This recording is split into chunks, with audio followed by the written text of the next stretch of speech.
Okay, so magandang araw sa inyong lahat. Ngayon mag-unbox tayo ng rubber hammer. Tingnan po natin kung okay order natin. Rubber hammer.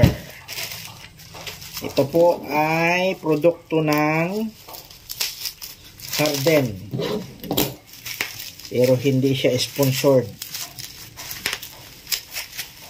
So, pinili natin to kasi may pangalan to eh. Kung okay order natin. Ayan. 225 kilograms ata to. Tingnan na natin ha. Maliit lang pala siya. Hindi siya yung malaki. Ito lang po. Ayan. Product of Harden. Ba't nahiwalay na to? Parang may damage siya.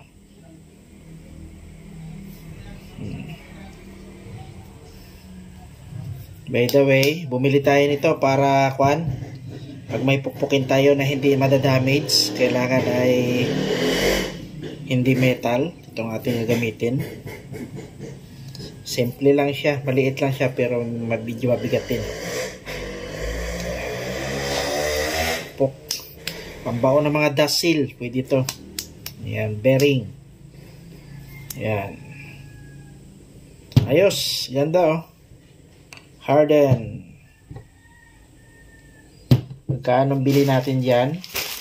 Parang nasa 100 lang po yan eh.